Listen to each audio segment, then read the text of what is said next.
Right, if we start off, there is the book, the Postal Commission Stamps of Ceylon 1888 to 90, and on the cover there is quite a famous cover with one of the Postal Commission stamps in the top right hand corner.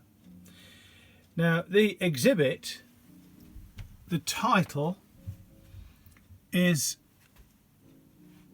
Ceylon Adhesives Produced for the 3-cent Postal Commission 1888 to 1893. Now what Postal Commission was, it was the additional revenue or poundage applied to a postal order. So we start off with a couple of postal orders for postal orders that hadn't been cashed within 3 months. Now the poundage on the low value postal orders was 3 cents. If you didn't cash them within 3 months, you had to pay another 3 cents, and these were supposed to be paid by sticking adhesive stamps in the space that you can see on the left hand side there. No one has ever seen one of these on a postal order, as you shouldn't do, of course, because the post office would keep the things once they were cashed. But the problem Ceylon had was they didn't have any 3-cent stamps. They didn't have any revenue stamps. They didn't have any postage stamps with 3 cents for these lower value postal orders. So it was decided to surcharge existing values. And the government printer was charged with producing 3-cent Postal Commission stamps for in a variety of different ways. This is the italic effort, and it's quite an interesting design, and this is simply a study of the varieties. It was produced in a blue-black ink, which had been produced for the judicial stamp you can see there, but blue-black was reckoned to be not a particularly good colour, so they experimented with black as well, and one sheet, it's believed, was overprinted twice, once in blue-black, once in black, so you get these double surcharges. And there is a double surcharge in pair with a normal one. The black surcharges were applied to at least one sheet, possibly 2. And so you do get a black surcharge, and there is one example there of a doubled surcharge.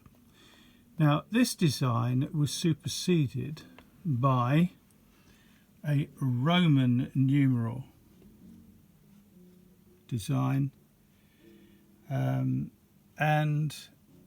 we have the Roman lettering, a much bolder surcharge, and you get the usual varieties in there with the inverted S's and so on. But the government printer was known for producing a few extra varieties of his own design. So you get a large O in Postal, a large O in Commission. These were made for the philatelic market, and he did get his fingers wrapped over these and for other surcharges produced for the marketplace.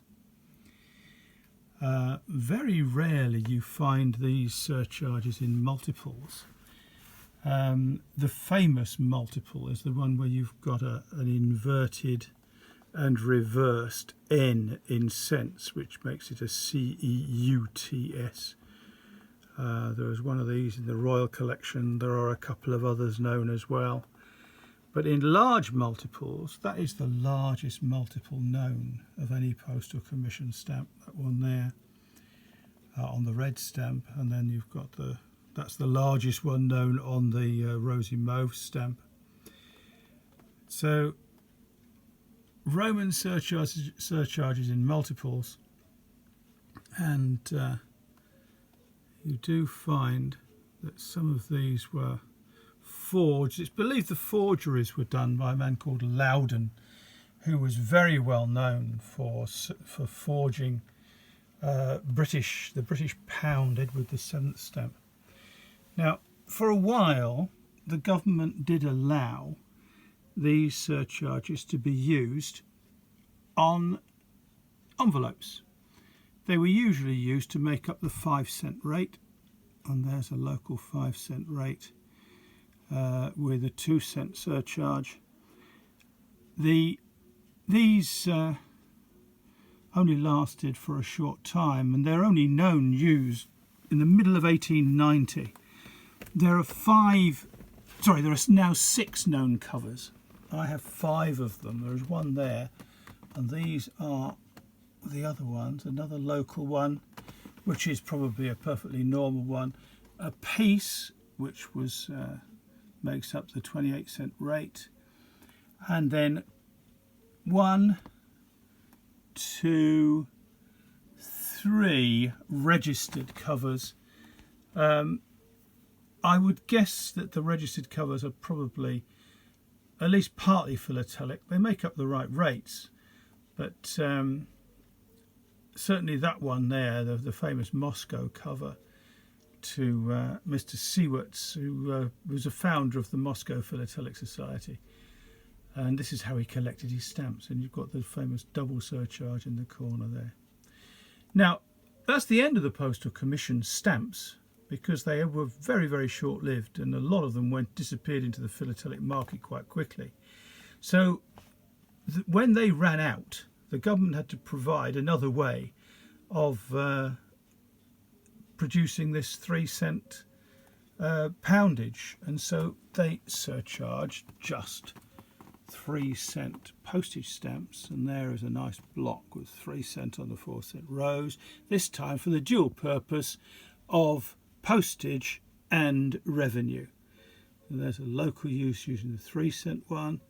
You have the 3 cent also on the rosy mauve, and you have the 3 cent on the 28-cent slate.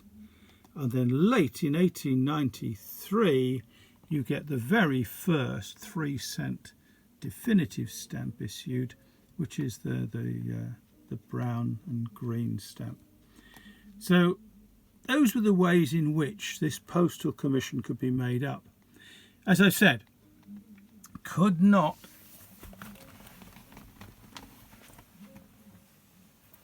be made up in any other way with revenue stamps or postal stamps until these strange Postal Commission surcharges were produced, and then finally the provisional dual purpose and the 3-cent, finally the 3-cent definitive. So a little revenue exhibit. Some very rare material in this, probably the rarest material I've ever had for any of my collections, and it does make quite a pretty little display. Hope you like it.